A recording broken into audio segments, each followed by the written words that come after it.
Good morning, everyone. Glad you're here.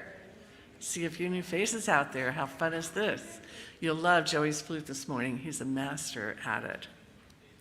Well, I'd like to let you know if you're new here today, we have a welcome packet on the back wall. It's in blue, and one of our ushers can bring it to you, or you can pick one up and talk with them. And if you'd like a tour of the grounds, here we have 3.5 acres, and I'd love to show you around. So just check with me after service. And we're going to have opening music with Joey. So, all right, Joey. Okay. Good morning, everyone. The first melody I'm going to play for you is one that I created some years ago. It's called Walking Forward, and it's about accepting change in one's life as we move forward on our journeys.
Thank you, Joey. Joey also makes his own flutes. I mean, that to me is like, wow. He's really amazing, just really amazing. Well, I'm Reverend Dr. Mary Mitchell, and I've been here with the center. Somebody asked me, how long have you been here? I said 1989, 79, a long time ago. Anyway, a long time ago. And I love it here because I love our philosophy, which is we have a vision of empowering, inspiring people to live spiritually fulfilling lives. And when you see all the classes that we offer in your programs, you know that we have that in our heart. We really want you to feel fulfilled as a spiritual being. So right now we have some children coming in. Good, that's really good. We're going to invite them up. And as we do, Lindy is at the sound booth. She's got the camera going. If you turn around and wave to all the people in the world who obviously aren't here this morning but would like to see who is here.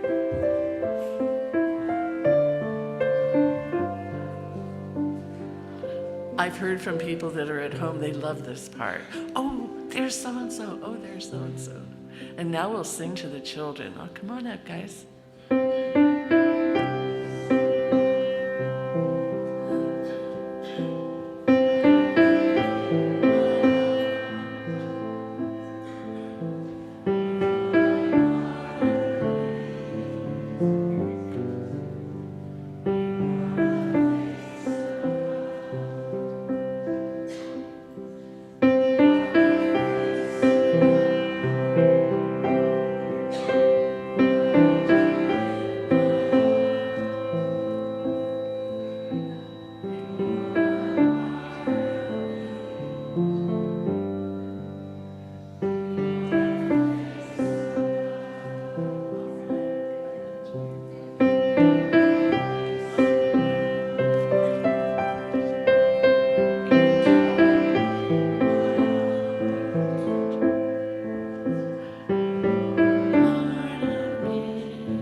Beautiful.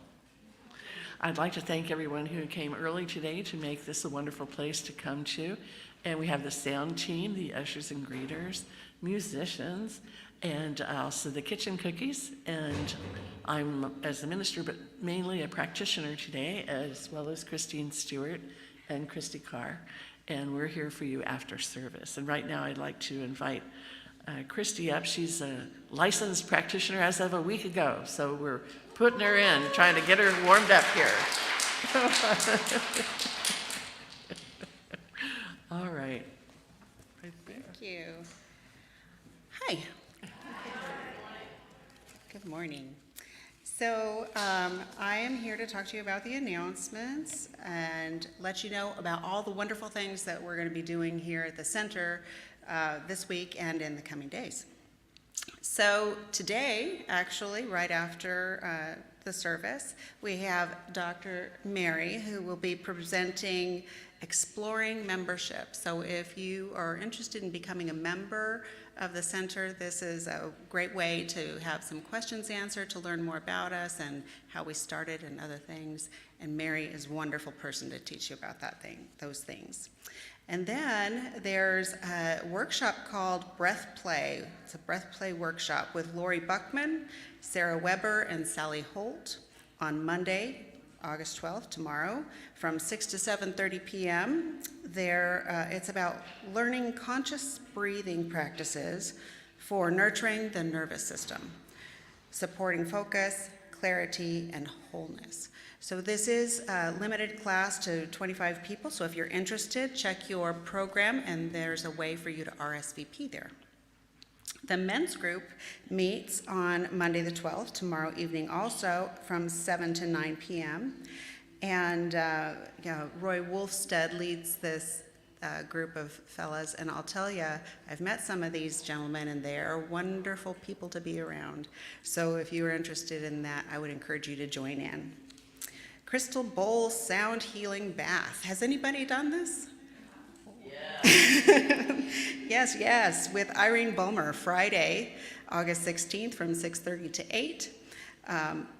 These crystal singing bowls are incredible, and Irene is a master at helping you to accept their resonance and enjoy the beauty of the sound, so I encourage you all to go there. Community Save a Day is coming up. Yay! Saturday, August 17th from 8:30 to 1. And everybody joins in, and we do just a big old, like a spring cleaning, but it's a fall cleaning of the sanctuary, the center, and the grounds. And we just have a marvelous time being together in Seva in sacred service to Spirit.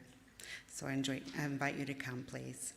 And then Heart Sangha Choir, Thursday, August 22nd, is beginning to meet again. It's from 7 to 9 p.m., and they're very dedicated to bringing us all beautiful music. And if you would like to join, then that would be the day to come, Thursday, August 22nd, from 7 to 9 p.m., and you can make a joyful sound. So a fun opportunity, I'm going.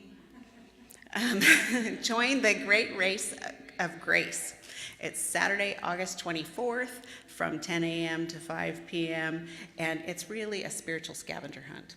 So just come and have a good time. We'll all be goofy together for an entire day, and then we'll meet at the end and have a lovely meal.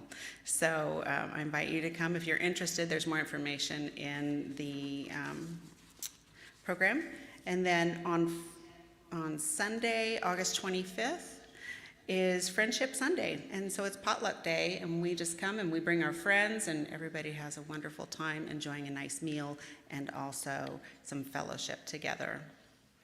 So I invite you to that also. So it just happens immediately after service on that Sunday. And I would like to invite Sally Foster to come up and do our reading this morning, please.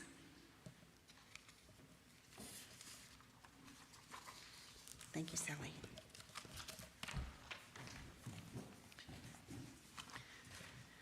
This reading comes from Spiritual Bypassing When Spirituality Disconnects Us from What Really Matters by Robert Augustus Masters, PhD. An essential part of becoming more embodied is not just witnessing, but feeling our body, both externally and internally, with unmuddled attention, not from an intellectual or compartmentalized distance or from a supposedly higher or ascended consciousness, but directly letting awareness and sensation fully meet. To really feel our body is an art in which compassion, patience, and the spirit of exploration all coexist. Here we meet spirit in the flesh, spirit as flesh, and discover the profound mystery and functioning of the soul incarnate. In this, our physicality is but an expression, a unique shaping of the source of the body resonating with what really matters, giving us a means through which to relate to all that is. As such, embodiment is the ultimate participatory act. The body asks only to be loved, lived, and illuminated. It is not some rigidly separate, self-existing mass, but it is continuous and not just elementally with all that is, at essence being, but precipitated being, spun from gravity and boundless light. We need to shift from having a body to being a body, and from being a body to being.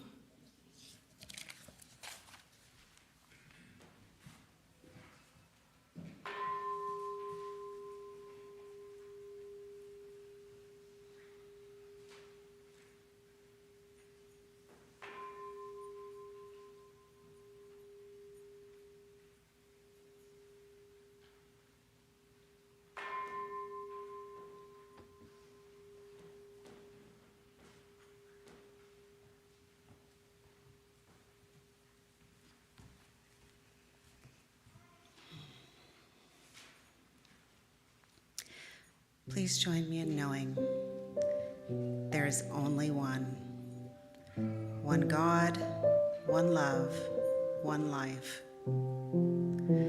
one universal source of grace, of peace, and of freedom. This source moves in me, through me, as me, and all around me, and it is good.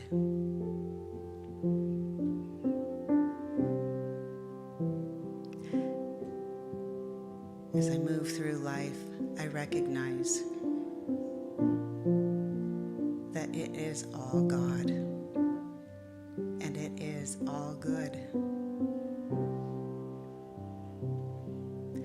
In moments when I forget, I'm called back by the heartbeat that is ignited by spirit, the divine spark that runs through me.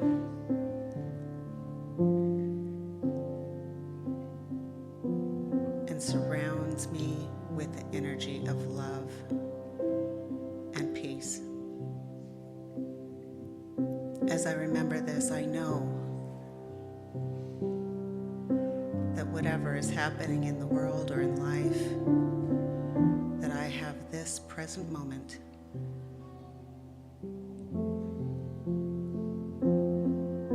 to know that there is peace and there is grace and there is love. And knowing this truth, I give thanks. And I release my words knowing that this is so. And so it is.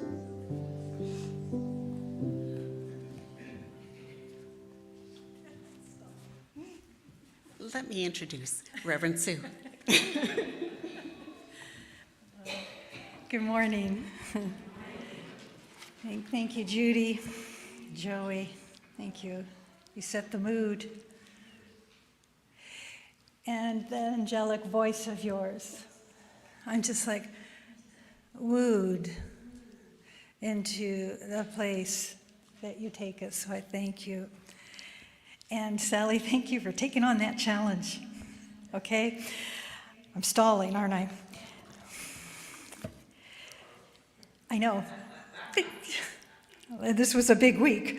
So this whole topic this month is about being with what is. And so I jumped right in last week talking about spiritual bypassing. Whew, what was I thinking? But I welcome you back. Some of you came back. That's good. Because some of you were here last week. And you listened. You listened to this message. Maybe you've heard it before. It's this spiritual bypassing. You know, what is that? But maybe you listened on a deeper level.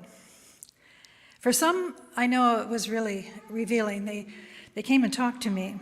And for others, it brought up a lot of questions.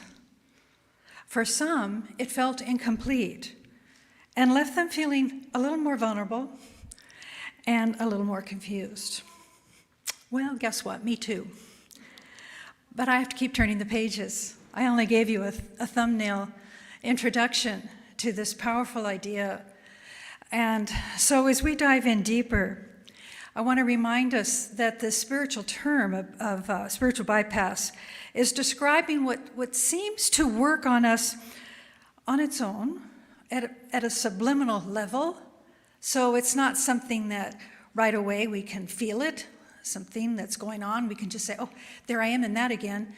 It might happen that way, but often it just keeps a current running through you. And it's a belief pattern inside of you that is still operating and has been left unattended. So, but now we're aware of it. We're starting to get a little more information about what this idea of spiritual bypassing is. And the more we can be informed about it as a possibility, it's going to lead us to question more about our own personal journey. And we can continue to ask ourselves, as a couple of sweet ladies did to me this week, is this it? Is this operating in me now? Is that what it is? And it's at least asking that question that makes you pause long enough to go deeper into what is. That's what's so important here. What is going on that has you wrestling with your own consciousness, with your own heart, or with other beings. So, the invitation is not to threaten your journey as we move along or make you even think, man, I've really blown it this lifetime. Not about that. It's about offering an idea of becoming more and more intimate with whatever is painful or difficult that's going on in your life experience. And then to lean in a little more compassionately, maybe with more of an open ear and heart, to discern what's the cause here? What is the original wound? And can I discern the cause of this experience that seems to follow me around like a shadow? Right? And Rumi says, these pains that we feel are messengers. Listen to them. So with all of this, maybe it's time.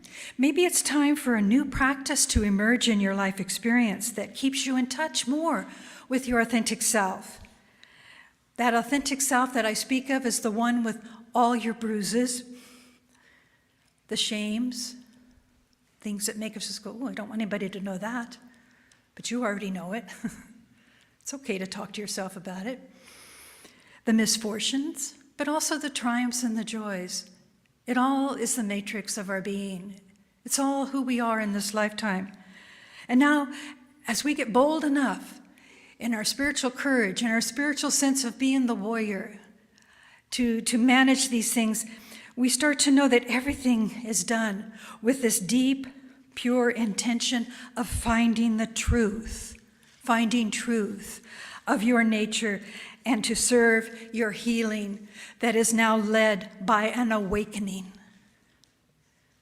We see what is for what it is. We can stop right there.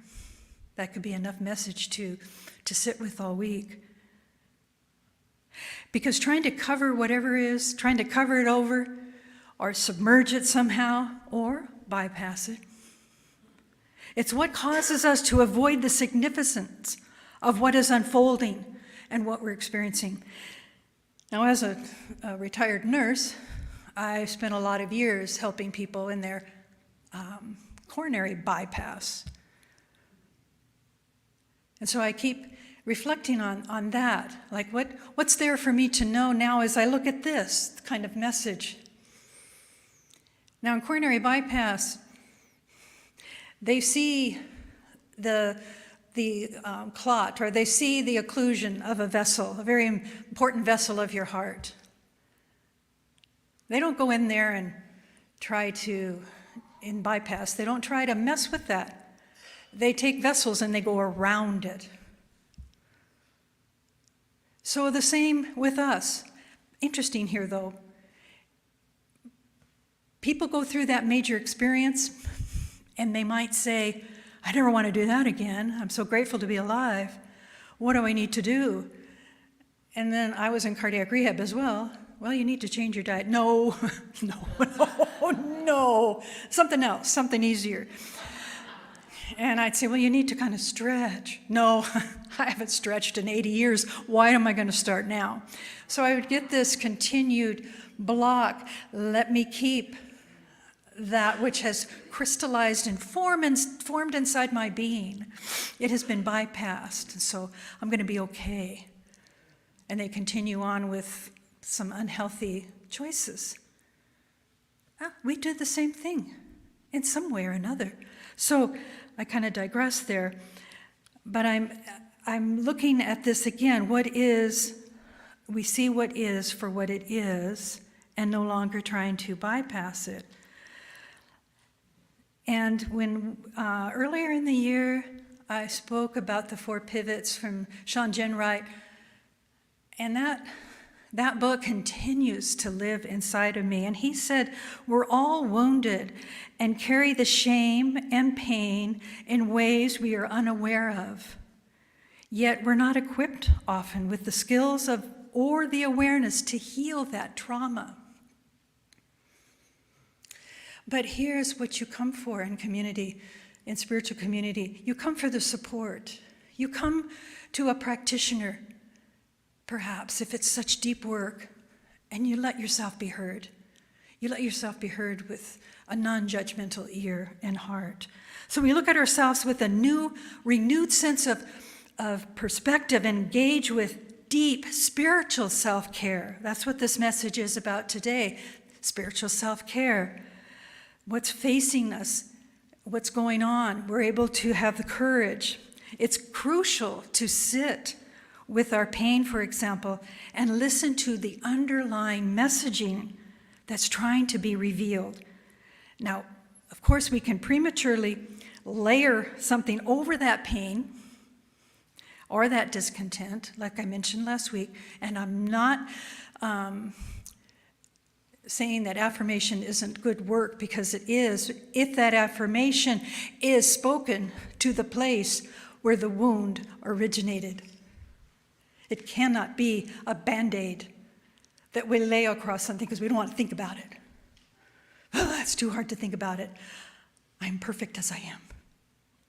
That's true. But that's still in there. So we want to look at our use of these things, carefully craft our affirmations to sound powerful, and they can create a transformation if you allow it to be deep work and not just layering over something that hurts. These thoughts are so powerful, but when we realize that our power of our thinking, our thoughts, are creating our experience, we're creating scenarios. I discussed this with Charlie on the way here. We were talking about how deep this philosophy is. Because it's not just, creating parking spaces by having the right thought. It's about getting in there and cultivating the soil of our being with right thought so that it outpictures in our experience that we feel peace in the world because we have cultivated a deep, peaceful nature. It's what Dalai Lama, why we are so enamored with his beingness, because his practice is kindness, right? He lives that. He is that. He thinks that way, so he becomes that. It's powerful transformation. But we don't want to dance around what is. We don't want to ignore its voice. We don't want to run, and we don't want to hide from it anymore. No, we've got the courage today. We've got the time today to renew this.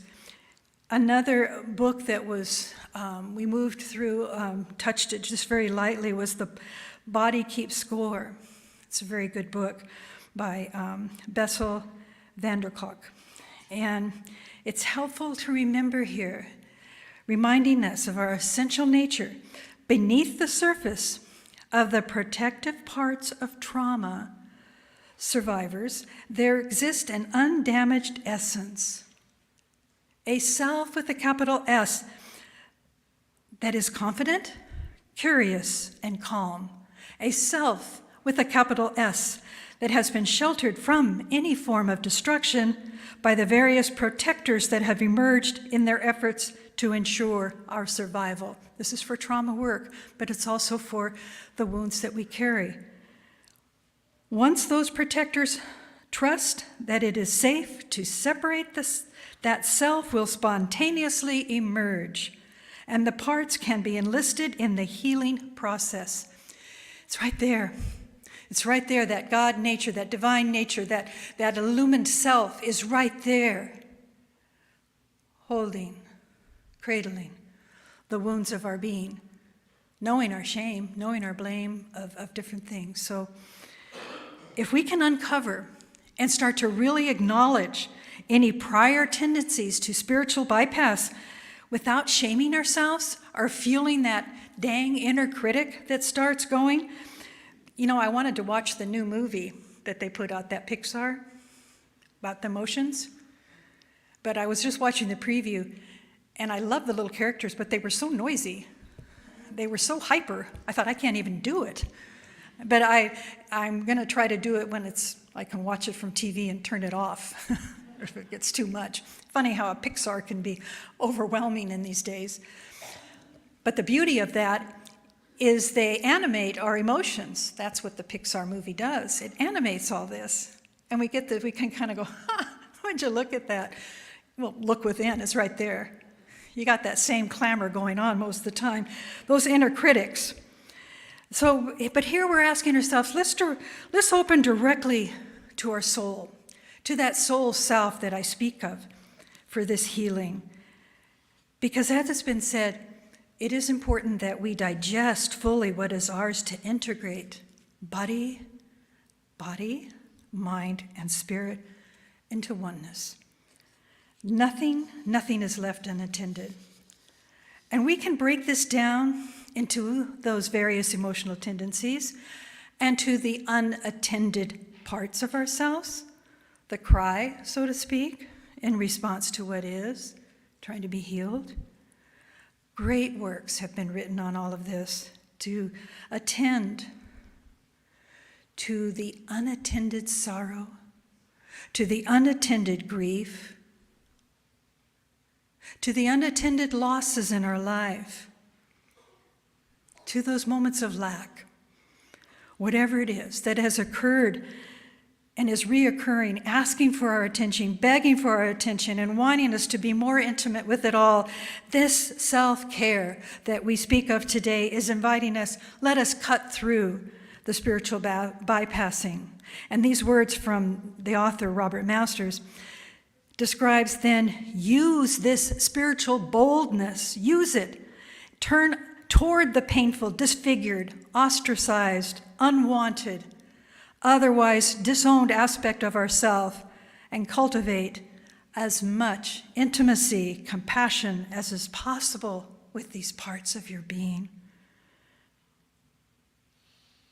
So we do have to deal with our numbness, and I am inviting us to break our hearts open. And that can be scary. But ultimately, it's not really breaking anything. It's expanding. Shift it. Shift it into a knowing that you are expanding your heart space. It's what the world needs. For us no longer to stay so confined into how we have built a survival heart in order to endure some of the hard, painful things to look at.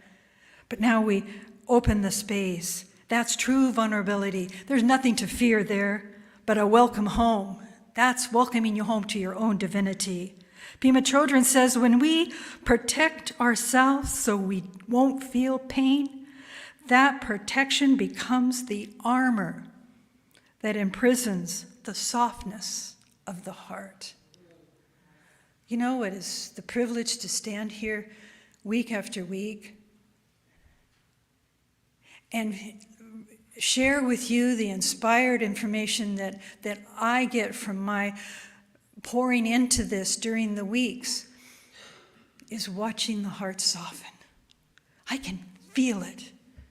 I can feel it in the room. We come in, we walk in a bit guarded, and either we're so soft we kind of fall asleep. That's okay. You're relaxing. That's okay. On a certain level, we're always getting it. So look at your emotions with an honest courage. Make room in yourself for the woundedness without being overtaken by it. Take it in small steps. Discover what you do with your emotions. This is the key here, because this is how quickly we can label an emotion. No, that one's good. That one's positive. I'm going to own it. That one's negative. That one's bad. I'm going to bury it. But think about it. Witness it in your own being, and you will discover emotions just are. They are spiritual, all of them. They move us. They move through us. And yes, they can either contract us, or expand us. That's their nature. But we can, in that discovery, we can see ourselves when we're being trapped and assuming then, okay, then expansion must be the only good way to go. And so contraction must be unhealthy. I'm not going to go there. Don't think about it. Don't dissect it down with the mind when you're trying to look at an emotion. Be with it. If you can stay with it, be present with that emotion. Let's say it's fear. Let's say we're going to stay with that energy. We want to feel its nature. We want to track it. We want to learn by its sensation. Because it's scary. Fear is scary. So we can let it traveling through us. I can't breathe there. Yes, you can. Take the breath. And let it keep going. Let it travel. Don't let it crystallize there, precious heart. Let it be felt. Let it course through your body, knowing that it's moving through your body, right? Avoid trying to trap it or letting it get a grip on you. We track it, we follow it as it reveals its pathway through us, letting it go on and not harvesting it into something that, again, we now are trying to trap. This is the intimacy that I speak of. Discovering what is not just thinking about it intellectually, but with our fullness of being, with our full heart, with our full mind, with our gut intelligence, and with the wisdom mind, all of it. Michael Singer, one of our favorite authors from The Untethered Soul, when you open, you bring more energy into your system. It can heal. Energy can heal. That's why love can heal. So you're doing good work. We're doing good work when we stand in our truth. What seemed dark and contracted can suddenly start to unravel with a vitality that is freeing itself inside of you, all the while you're remaining fully aware. Another point that Master makes about this is to be acutely aware of how we tend to be negative about our own negativity. And that is only fragmenting us further. He says, it strands us.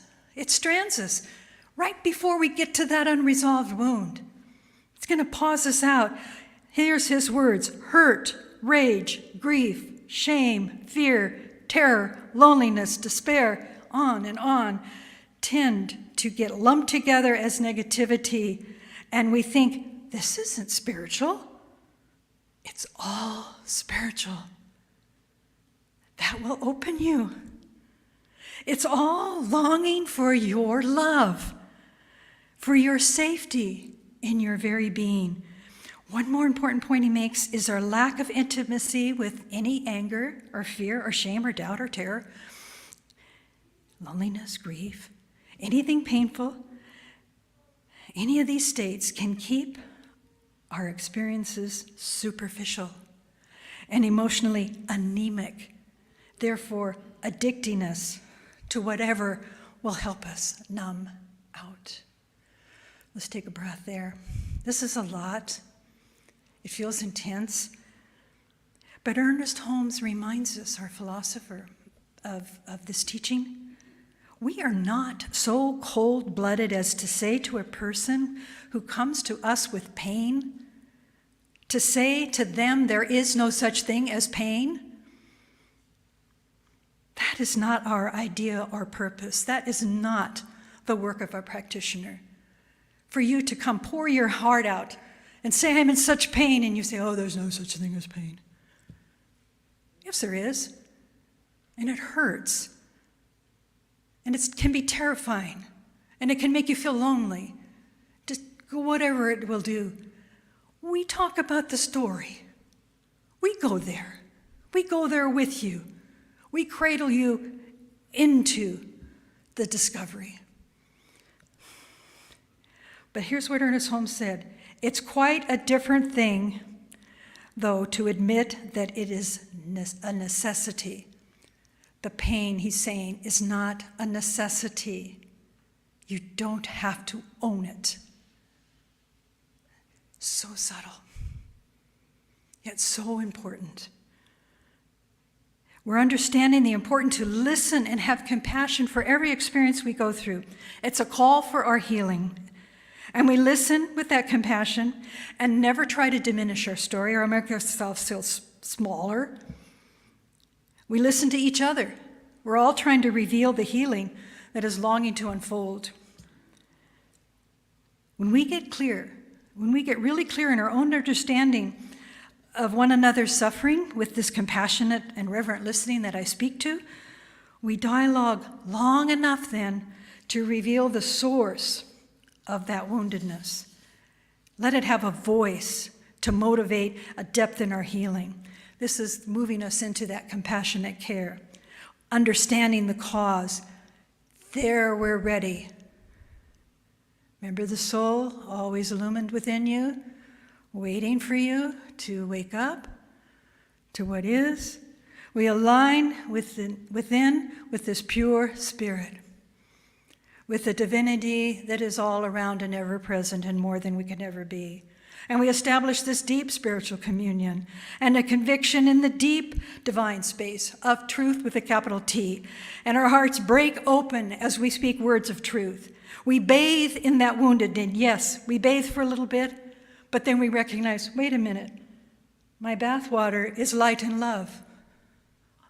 What was I afraid of? What was I afraid of? And then, when we've met that, we can turn from that condition in prayer and speak an understanding more authentically of our perfection and healing with a true and open and cleared, compassionate heart. This is the divine partnership revealed. This is what we are made to do in this lifetime. Speak into these open spaces of truth. Here's the opportunity. We can deepen our connection, understanding our humanity as it aligns with our divinity. And that's key to self-acceptance. That's key to being honest and transparent. Marcia Sinitar in Elegant Choices says, self-acceptance gives the strength to get better if we're ill and stay well if we're fit. Self-acceptance joins us together at the very point of rupture. Oh. We are inviting ourselves. This is shadow work. And according to Masters, he's inviting us to break it down in a gentle way. Step one is wake up. Wake up enough to see what is actually going on, and then name it. Step two is to communicate what is going on for us, and to do so non-defensively. Turn towards it. Vulnerability and transparency are needed here, but even if we can't totally open, we can express our frame of mind, confess our lack of openness, just admit our feelings, but start at a safe place. And finally, step three, enter it. Get beneath the surface, leading towards the deepening our sensory and emotional awareness. It is so important here to deepen our sensory and emotional awareness. Too many medications are out there to numb this a bit, right? That's important to keep us stable for many people, to kind of get the brain chemistry on the right track. But what else is important is therapy. Don't be shy of that. Find somebody you can talk to. Prayer work is important. Any therapist that is trained in this work can help guide you with loving kindness, help walk you through your journey. But it's also important, healing touch, body work. As those feelings are coursing through your body, let them be touched. Let that energy, a practiced healing touch therapist, can guide that through you. There's one of the master teachers of it right there, Christine Stewart. You'll find her name on the awareness program. If you haven't had an experience of healing touch, there's Sandy's here also that does beautiful massage and incorporates that in. There's many of you, I can't name you all, so now I'm feeling bad that I named 2 people. But it's important to find somebody you trust that can help you on that energetic level to move this stuff through you. We're ultimately replacing our resistance to any of that by a compassionate, courageous embrace to find out what we've disowned, what we've marginalized, or what we've rejected in ourselves. And we're going to face that shadow without losing ourselves in it. And one more shout out to tapping. To tapping. Kathleen Patton. There's other people that, if you're a champion of this work, of this any kind of body work, you know, we try to entertain more and more of that here at the center. This is the Center for Spiritual Living. So we try to incorporate the sound healing, the yoga practices. We're trying to bring Tai Chi here. There's healing arts that are unfolding here, whether it's painting your art or letting your body feel the healing of a practitioner. Join in that experience. You're not alone, and you'll be made better for it. All of these ideas, these meditative techniques that we've studied for a long time, they help us not bypass any of the pain, but ease ourselves into it and reduce the intensity.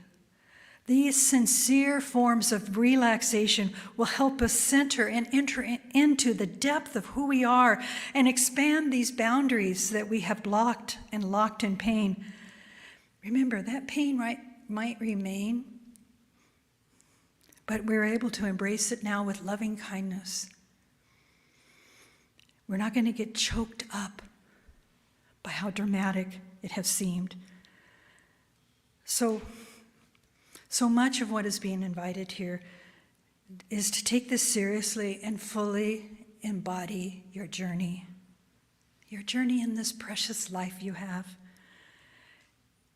Masters, the author, refers to this as the somatic therapy, but is also the psychological and spiritual work. To truly be embodied is to be so intimate with the body on every level, is to know it inside and out, structurally, energetically, and to know it even more than we know our own mind. Far too long, and you maybe can testify to this, we've been living disembodied. I can testify to this. Was born with deformed feet, so oftentimes I disown them. I put socks on and bandage them up and walk, and they hurt, but I disembody myself from them. I'm ashamed of them. Anybody wants to do a foot rub on me, I'm thinking, no, God, no, that's a nightmare. That's gonna haunt you for a while if you look at my feet. Disembodied from them. Only people I have totally trusted with the vulnerability of my heart is my daughter, Lindy, and my husband, Charlie. Crazy. There's a planet full of healers. Oh, I play so small. I disembody. But my feet are calling for love. That's my story. You have something. You have something. Maybe not current right now. They're floating. I don't want you to go into a bad space. But far too long. Notice if you've disembodied, lived too much in your head and your mind, and undervalued the emotions, the tenderness of your heart. Today as we speak, and tomorrow at the breath workshop, you can become body-centered and heart-centered. Isn't that lovely? Listen to yourself. Listen with the ears and the heart. And rest. Remember how holy a nap is. Don't forget that message. Let yourself rest. I'm going to invite Judy up. I'm going to take you in a brief meditation. A little bit's crafted from Master's work here. That's a cool name to say, Masters. It's like he's master of all this, but that's his name, Masters.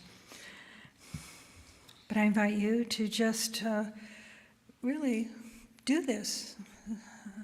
Address the tension in your shoulders. Notice if they're up into your ears, if your body's just contracting in, and wiggle it a little, breathe a little bit deeper. Go ahead, Judy. And if you're comfortable, you close your eyes.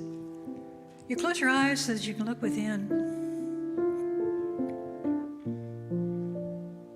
You close your eyes and you notice, am I in my head? And what am I feeling? As I turn on the lights, slowly but surely, I'm being present. I'm allowing my heart to soften. I'm allowing myself to breathe a little more deeply. And maybe what I call negativity is closer now, but I'm opening. I'm opening at a pace I am comfortable. I'm not rushing this moment. I'm allowing the shift, however slowly, from a distant, foreign way of being to reclaiming a part of my being. right now in this moment, allowing any pain, any longing to break through.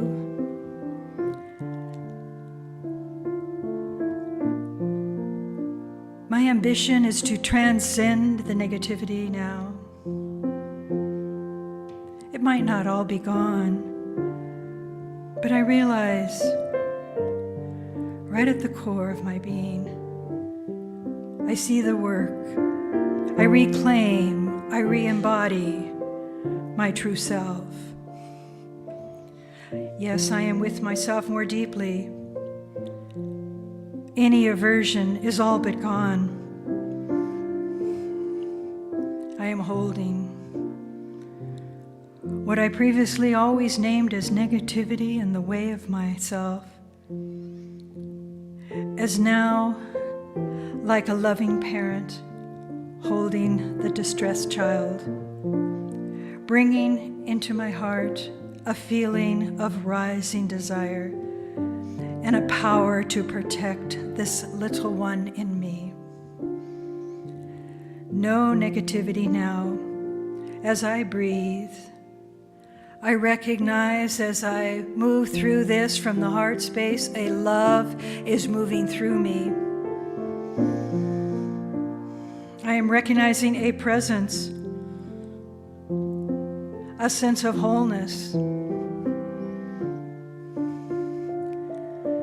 There's a part of my life that has indeed been raw, but I see it now. I hold it now with loving kindness, with a breath of healing from a place of truth. I am healing. I am finding what I came for.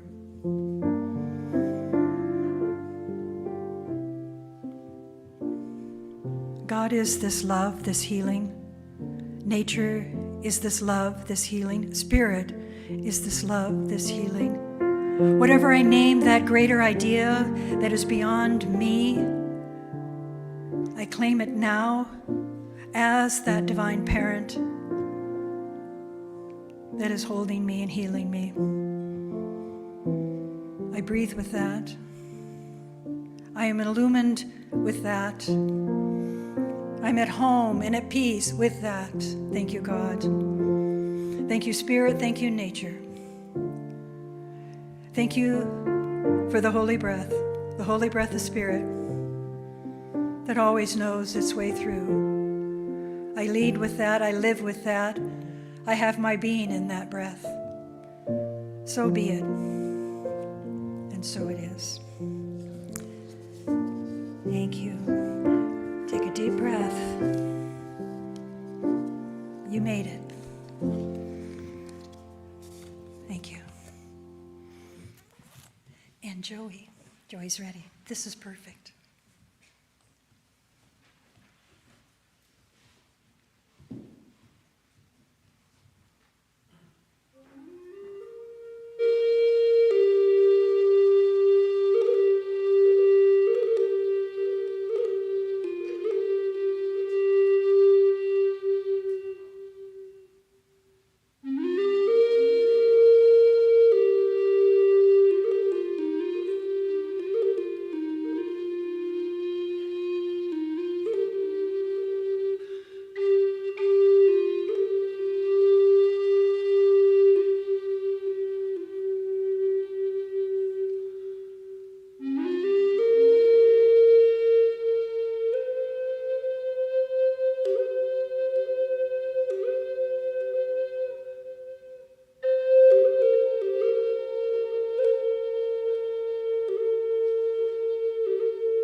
Just beautiful, like you planned that, huh? The breath of God. So I'd like to invite the ushers forward.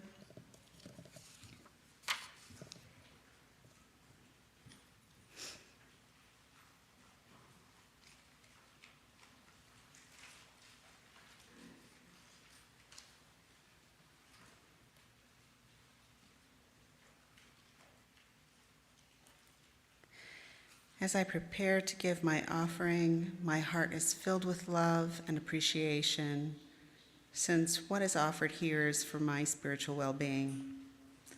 I am filled with gratitude, knowing life stays in balance, for as I give, I receive.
Thanks for the blessed donations received in the offering this morning and during the week.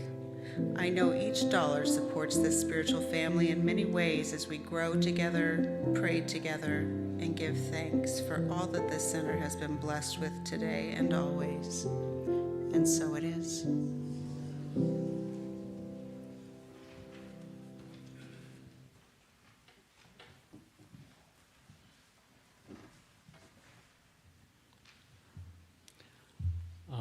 I have one more melody I'm going to play, but this one, I was going to play something different, so this one I think will go better with to talk today. But Susan wasn't here anyway, and I had something I want to dedicate to her.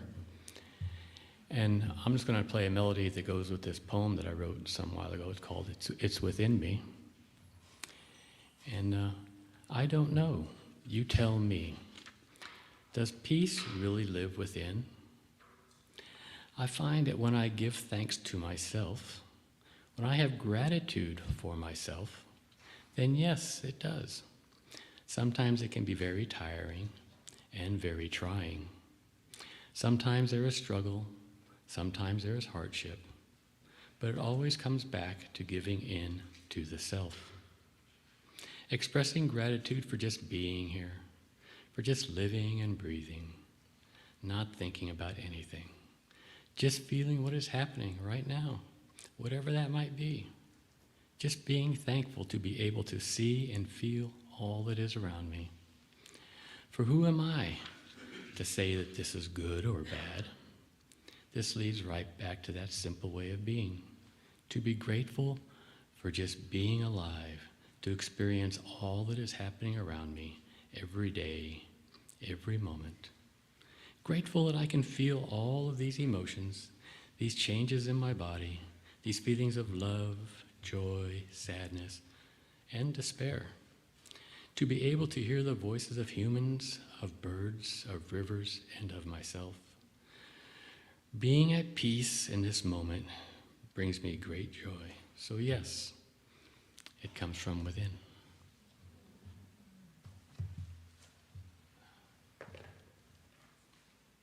Okay.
Isn't that amazing? I don't know how he does that. I have a keyboard and a flute that I haven't touched yet. I got one of Joy's flutes. So I wanted to close out. I know I already, talking head up here, said enough, but there's a visual that was in this book that I thought was really important to share with you, a nice takeaway.